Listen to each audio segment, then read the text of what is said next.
एक छोटी सी दुकान से शुरू होकर आज एक विशाल स्नैक्स और मिठाइयों की कंपनी बन चुकी है। इस सफर के पीछे एक मारवाड़ी लड़का जिसका नाम गंगा बिशेषण अग्रवाल, जिसे सब हल्दीराम जी के नाम से जानते हैं। भारत में लगभग 250 आउटलेट्स हैं, जिसमें मुंबई, दिल्ली, पुणे, हैदराबाद और इंदौर जैसे शहर शामिल हैं। उनके परिवार में कई मतभेद हुए, बिजनेस का बंटवारा हो गया और आज भी लेकिन टिके हुए हैं। तो जानेंगे कुछ मार्केटिंग स्ट्रेटेजीज जिसके कारण हल्दीराम आज भी सक्सेसफुल है। हेलो दोस्तों, welcome back to our trade. आगे बढ़ने से पहले अगर आप चैनल पर नए हैं और कुछ नया सीखना चाहते हैं तो चैनल को सब्सक्राइब करो और दोस्तों से शेयर जरूर करो ताकि हमें सपोर्ट मिलता रहे। बात करते हैं शुरुआत की। 1908 में बीकानेर, जो कि राजस्थान में है, उसमें एक मारवाड़ी परिवार में गंगा बिशेषण अग्रवाल का जन्म हुआ। ये वही व्यक्ति थे जो आगे चलकर हल्दीराम जी के नाम से जाने गए। उनका परिवार एक साधारण सा मारवाड़ी परिवार था जो रोज अपने जीवन के लिए बिजनेस पर डिपेंड करता था। उनके पिता एक छोटी सी भुजिया की दुकान चलाते थे जिसमें हल्दीराम जी भी मदद करते थे। तब तक किसी ने सोचा भी नहीं था कि एक छोटा सा लड़का किसी दिन इंडिया के सबसे बड़े स्नैक्स और मिठाई ब्रांड बनाएगा। बचपन से ही हल्दीराम जी को धंधे में बहुत ही रुचि थी और उन्होंने देखा कि भुजिया जो है उनके जो पिता बेच रहे थे उसमें कुछ नयापन लाने की जरूरत है। तब तक भुजिया जो है वो बेसन से बनती थी, लेकिन हल्दीराम जी ने सोचा कि अगर इसमें कुछ बदलाव किए जाए और थोड़ा इसे यूनिक बनाया जाए तो ये और ज्यादा बिक सकती है। उन्होंने मोठ दाल का इस्तेमाल करके एक नई तरह की भुजिया बनाई जो कि थोड़ी पतली थी, कुरकुरी थी और स्वादिष्ट भी थी। ये नए तरीके की भुजिया लोगों को इतनी पसंद आई कि बीकानेर के जो हर कोने में इसका नाम फैल गया कि यार भुजिया बहुत टेस्टी होती है इनकी। लेकिन सिर्फ एक नए प्रोडक्ट से जो है कोई भी ब्रांड नहीं बनता, तो इसके साथ मार्केटिंग और बिजनेस को बढ़ाने की सूझबूझ भी चाहिए।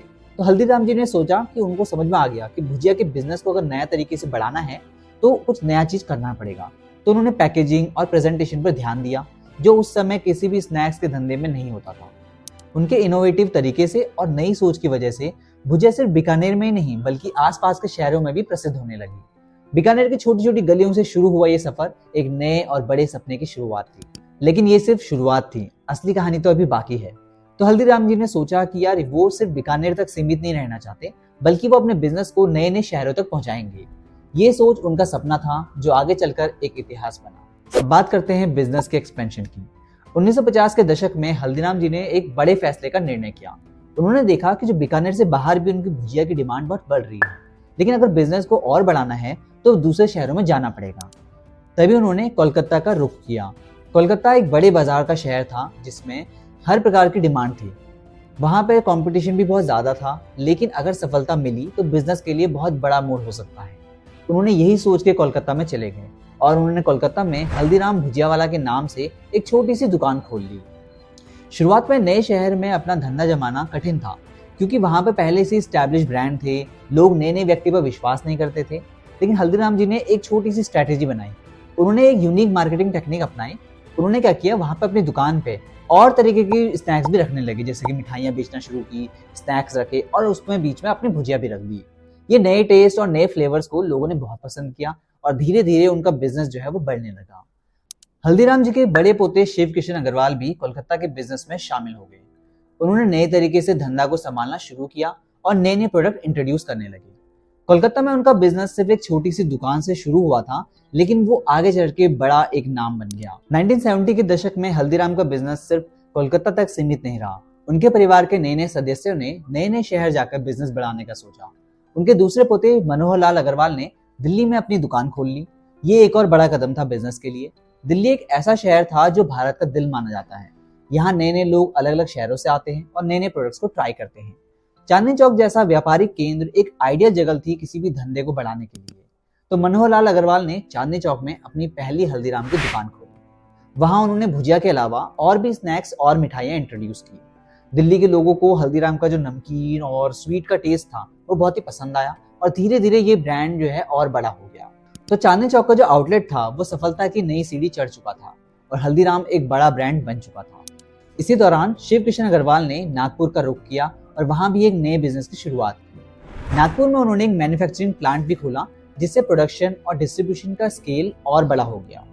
अब हल्दीराम सिर्फ एक छोटी सी दुकान का नाम नहीं था, बल्कि एक स्टैब्लिश ब्रांड बन चुका था जो हर बड़े शहर में अवेलेबल था।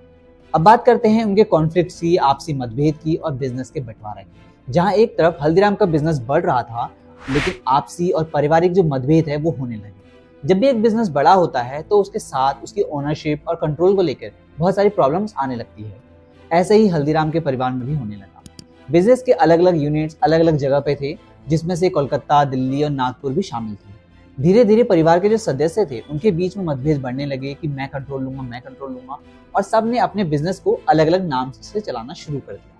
आज के समय में हल्दीराम के जो है अलग अलग बिजनेसेस हैं, जैसे कि हल्दीराम्स भुजिया वाला कोलकाता में है, हल्दीराम्स प्रभुजी भी कोलकाता में है, और हल्दीराम नागपुर और दिल्ली में है।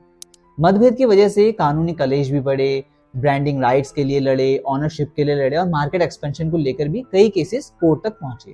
इसके बावजूद सभी यूनिट्स अपने बिजनेस को मजबूती से चला रहे हैं और इंडिपेंडेंट सक्सेस भी उन्होंने हासिल की है। ये बताता है कि अगर एक स्ट्रॉन्ग ब्रांड है, चाहे आपसी मतभेद हो, कंपटीशन हो, अगर आपका टेस्ट लोगों को पसंद आ रहा है ना, तो आपकी जो मार्केट वैल्यू है वो हमेशा बनाई जा सकती है। अब बात करते हैं कुछ इंपॉर्टेंट मार्केटिंग स्ट्रेटेजीज की, जिसके कारण हल्दीराम आउटस्टैंड कर पाया। हल्दीराम की सक्सेस के पीछे कुछ पावरफुल मार्केटिंग स्ट्रेटेजीज हैं जो किसी भी बिजनेस के लिए यूजफुल हो सकती हैं, तो इसको आपको जरूर समझना चाहिए। सबसे पहला कि प्रोडक्ट डाइवर्सिफिकेशन और इनोवेशन। हल्दीराम सिर्फ ट्रेडिशनल नमकीन और मिठाई तक लिमिटेड नहीं रहा, उन्होंने ready to eat meals, bakery item, even healthy snacks जैसे ऑप्शन भी लॉन्च किए।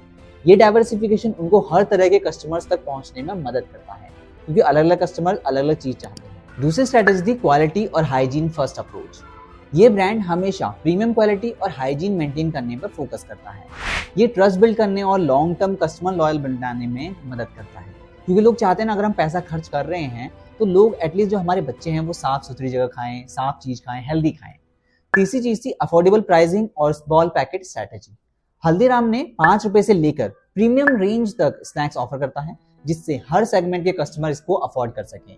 ये स्ट्रेटेजी रूरल और अर्बन दोनों मार्केट को कैप्चर करने के लिए इफेक्टिव है, आप भी इसको यूज कर सकते हैं। चौथी स्ट्रेटेजी है स्ट्रॉन्ग डिस्ट्रीब्यूशन नेटवर्क। हल्दीराम के स्नैक्स सिर्फ अपने आउटलेट्स पर नहीं बल्कि सुपरमार्केट, किराना स्टोर पर भी मिलते हैं, ऑनलाइन प्लेटफॉर्म जैसे कि अमेजॉन, फ्लिपकार्ट, ब्लिंकिट में भी अवेलेबल है, और इवन इंटरनेशनल मार्केट तक भी अवेलेबल है। इस एक्सेसिबिलिटी की वजह से उनके ब्रांड जो है वो काफी जगह रीच बढ़ती रहती है। तो दोस्तों, आज हल्दीराम एक ग्लोबल ब्रांड बन चुका है। इसका बिजनेस सिर्फ भारत तक नहीं बल्कि ये 80 से ज्यादा देशों में काम करता है, एक्सपोर्ट करता है। इसका प्रोडक्ट रेंज सिर्फ भुजिया और नमकीन तक ही सीमित नहीं रहा, बल्कि sweets, frozen food, ready to eat meals और बेवरेजेस तक बढ़ गया है। हल्दीराम ने अपनी पैकेजिंग और क्वालिटी पर विशेष ध्यान दिया है। उन्होंने नए नए तरीके जो अपनाए हैं, जैसे कि हाइजीन को ध्यान रखना है, पैकेजिंग को ध्यान रखना है। इनकी वजह से ये ब्रांड जो है ग्लोबल मार्केट में भी पसंदीदा बनता जा रहा है। हल्दीराम जी की मेहनत और दृढ़ संकल्प ने एक छोटी सी शुरुआत से एक विशाल एम्पायर में बदल दिया। उनकी कहानी हर उस व्यक्ति के लिए प्रेरणादायक है जो अपने सपने को पूरा करना चाहते हैं, तो उसको कहीं ना कहीं से स्टार्ट तो करना ही पड़ेगा। दोस्तों, आगे और भी अच्छी वीडियोस आने वाली हैं, तो चैनल को सब्सक्राइब कर लीजिएगा और दोस्तों का शेयर कीजिए ताकि आप हमें भी सपोर्ट कर सकें। तब तक के लिए गुड बाय, जय हिंद।